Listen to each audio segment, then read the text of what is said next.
Das Geschlecht der Ebersteiner hat die Kulturregion Karlsruhe schon vor dem Haus Baden stark geprägt. Und so wagen wir einen Blick in ihre Schlösser, Burgen und Kirchen. Die Spurensuche beginnt nur 4 Kilometer von meinem Büro entfernt auf der Burg Alt-Eberstein. Das Geschlecht der Ebersteiner, 1050 gegründet, errichteten eine gewaltige Burg. Der Bergfried ist heute noch vorhanden. Und man kann erahnen, dass die Ebersteiner ihre Vormachtstellung hier in der Region behaupten wollten, zwischen Schwarzwald, Kraichgau und der Blick rüber nach Frankreich. Der Bergfried, die Burg ist noch da. Klettern Sie einfach mal rauf, spielen Sie Burgherr und lassen Sie die Blicke schweifen wie die Ebersteiner vor 1000 Jahren. Geschichte ist spannend und vielfältig. Und ich freue mich, dass wir eine Expertin zum Thema der Ebersteiner haben. Liebe Frau Dr. Cornelia Renger-Zorn, Sie sind Expertin. Was fasziniert Sie so an dem Geschlecht der Ebersteiner? Ja, ich lebe in Gernsbach, Frau Merken. Und da trifft man die Ebersteiner auf Schritt und Tritt. Und sie waren mal die Vormacht in dieser Region. 2 Teilorte von Baden-Baden tragen ja immer noch ihren Namen. Hauen-Eberstein und Ebersteinburg. Haben die Ebersteiner denn noch andere Denkmale hinterlassen als nur Burgen und Städte? Ja, natürlich. Jeder ehrgeizige Adlige, der eine Herrschaft aufbauen wollte, der brauchte damals noch ein Kloster. Meine Burg, meine Stadt, mein Kloster. Im Albtal gründeten die Ebersteiner ihre Hausklöster Herrenalb und Frauenalb. Klöster waren Grablege, Orte, an denen für die Stifter gebetet wurde und zur Versorgung der ledigen Töchter.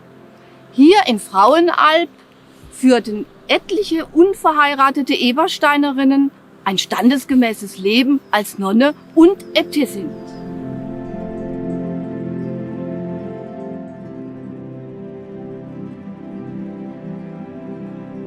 Die St. Jakobskirche ist die älteste Pfarrkirche von Gernsbach.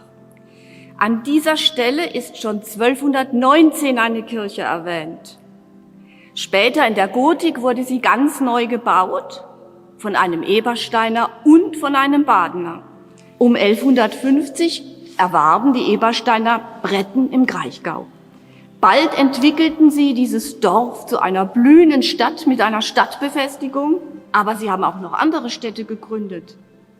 Darunter Gochsheim, auch im Kraichgau, und im Murgtal, Kuppenheim und Gernsbach. Der letzte Graf, er starb 1660, lebte auf Schloss Gochsheim. Aus ihrer Glanzzeit war den Ebersteinern Gochsheim geblieben als württembergisches Lehen. Hier war kein Streit zu erwarten. Wer das kostbare Sakramentshäuschen im Chor gestiftet hat, verrät das Wappen. Die Sage erzählt, dass einmal ein Ebersteiner vom Papst eine goldene Rose erhalten habe und diese Rose habe sich dann auf Schloss Eberstein in eine echte verwandelt. Und seitdem führten die Ebersteiner die Rose im Wappen. Das Schöne ist, Schloss Eberstein ist auch heute noch ein Ort der Geschichte und vor allem des Genusses. Ja, die Ebersteiner sind zwar 1660 ausgestorben und ihre Grafschaft ist in Baden aufgegangen, aber ihre Spuren sind ja überall zu finden, besonders ihr Wappen, die Rose. Und was ist mit den Rittern? Ja, die Ritter leben in der Sage fort. Besonders in der Sage um Wolf von Eberstein. Der soll von einem Felsen unterhalb dieser Burg mit seinem Pferd in die Murg hinabgesprungen sein, um der Belagerung durch die Schwaben zu entgehen.